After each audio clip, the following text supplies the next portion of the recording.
This video is brought to you by Captivating History. The history of England is filled with unique chapters that will quickly captivate you like a well-written story. The history of Mercia is one such exciting chapter and is a thrilling tale of the rise and fall of ambitious kings and magnanimous rulers. Occupying the English heartlands, the Mercians tailored the socio-political picture in England for several centuries. Theirs is a story of expansion and ambition, of wars and invasions, of highs and lows. With their fierce Germanic heritage entwined with the laws and customs of medieval Christian Europe, the Mercians emerged as a powerful force, setting up a path that would forever remain inscribed in the foremost pages of English history. Before there was a unified Anglo-Saxon Kingdom of England, the region was split into 7 and later 4 separate kingdoms that vied for power over several centuries. Mercia, arguably the largest and strongest of these kingdoms, was a powerful political entity that continually sought to expand its borders and influence. Known as Merse in the language of the West Saxons, the realm dominated the Anglo-Saxon politics for over 3 centuries, before entering into a period of steep decline, being eventually surpassed and dominated by Wessex. Of all the separate entities that emerged at the start of the Anglo-Saxon era in England, Mercia was the last to establish an independent political structure and the last to adopt Christianity. A lot of what we know about the earliest origins of Mercia is still clouded in history. While the kingdoms of the East, South, and West Saxons were established quite early on, the Kingdom of Mercia shaped up more gradually, accompanied by the steady expansion of the Angles and the Saxons into the English heartlands. The clues connected to its emergence might lie in its name. Mercia is an Old English name signifying a border region, settled by the border folk. The word is related to the later medieval term march or mark, which denoted a country's borderland region. These border areas that originally constituted Mercia are today known as the countries of Nottinghamshire, Staffordshire, Derbyshire, Warwickshire, and the northern parts of the West Midlands. In time, during the so-called Mercian supremacy, this kingdom spread to all the neighboring regions. Mercia existed from roughly 527 AD to 879 AD as an independent kingdom, and from 879 to 918 AD as a client state of neighboring Wessex. As many parts of the early Anglo-Saxon history are closely entwined with myths and legends, so is the formation of Mercia somewhat obscure. Some say that this kingdom was founded by the semi-legendary King Aesil, a Germanic prince who migrated with his folk from his homeland of Anglia in today's Jutland Peninsula. Early medieval manuscripts mention this period as a turbulent time of conquest and expansion of the invading Anglo-Saxons.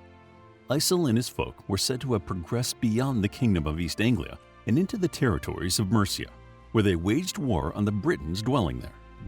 Aesil ultimately won in this conquest and became the first king of Mercia circa 515 AD, becoming the head of the ruling Aeslings dynasty. The Mercian history after its first king Aesil is still largely unknown, mostly due to the repeated incursions of the Vikings into the region, particularly Wessex. These incursions disrupted the preservation of the Mercian records and history, and little information from the period survives, mostly in charters and manuscripts. What we do know is that Aesil was followed by a line of Mercian kings, all of which were pagan, in a time where the Anglo-Saxons were quickly becoming steadfast Christians. One of Aesil's possible descendants, Creota, likely ruling in the late 580s AD, was the king that lost the Mercian territories in the east, which subsequently developed into the Kingdom of East Anglia. The first king of Mercia about whom substantial information survives is Penda, who reigned from roughly 626 to 655 AD. Remembered as the last pagan king of Mercia, Penda was also one of the most significant rulers in the history of this kingdom. Through his victories over his rivaling neighbors, Penda managed to elevate Mercia to the status of the most powerful kingdom in the region. Around 628 AD, he achieved a great victory at the Battle of Cirencester against Cyrengils, the king of Wessex. Through this victory, he expanded the rule of Mercia over the Severn Valley and the smaller subkingdom of Huici.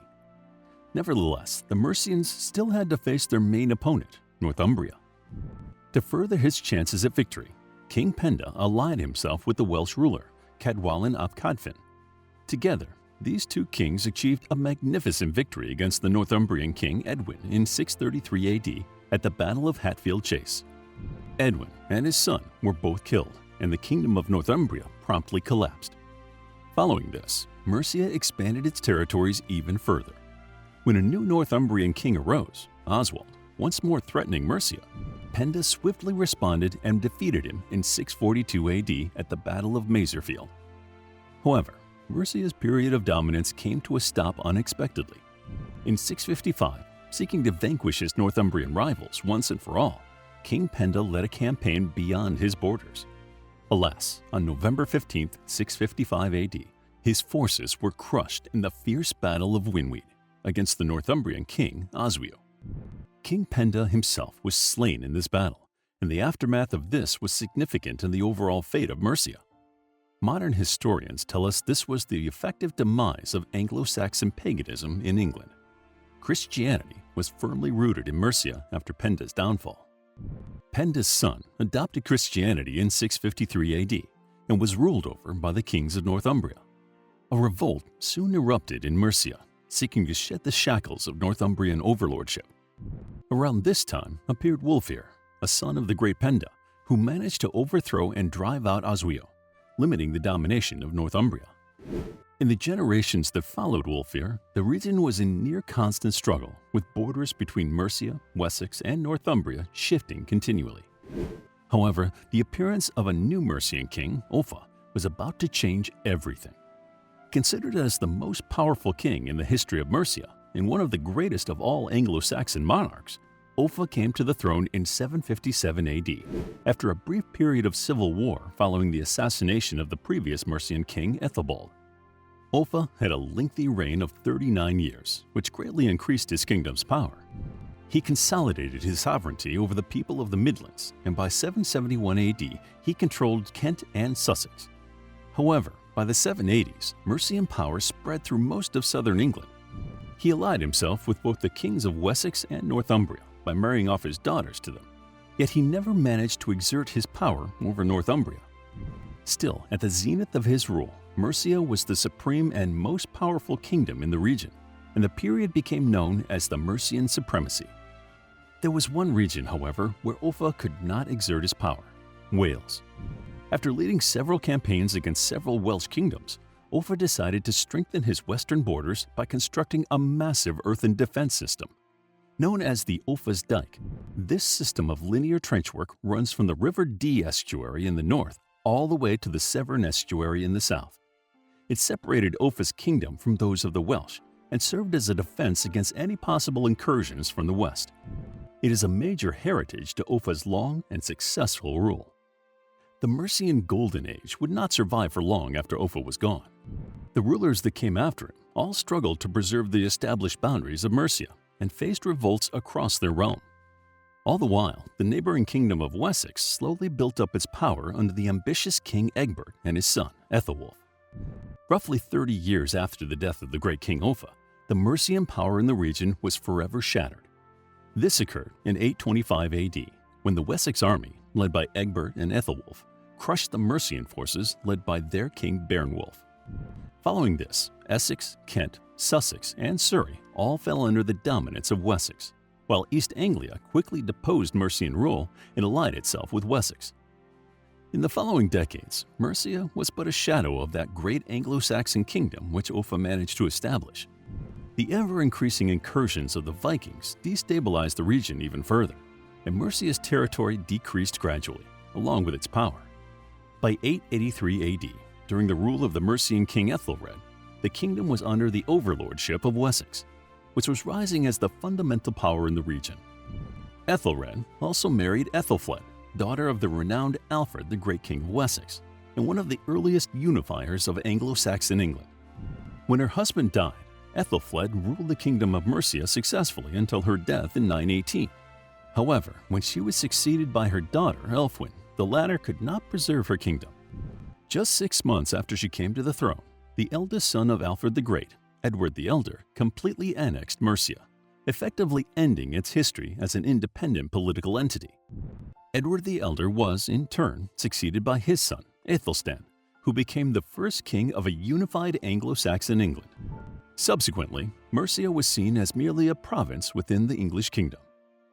After losing its independence, the kingdom was referenced only sporadically in the early medieval annals.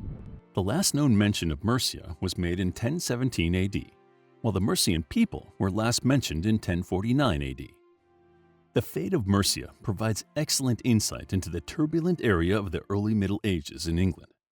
The fluctuating power, the shifting boundaries, and the dynastic struggles are all the iconic aspects of the restless Anglo-Saxon age.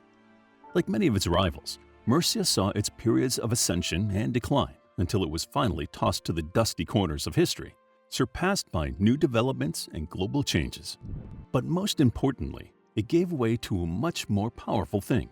It gave way to unity. To learn more about Mercia, check out our book, Mercia, a captivating guide to an Anglo-Saxon Kingdom of England and the invasion of the Vikings during the 9th century. It's available as an ebook, paperback, and audiobook. Also, grab your free mythology bundle ebook while it's still available. All links are in the description. If you enjoyed the video, please hit the like button and subscribe for more videos like this.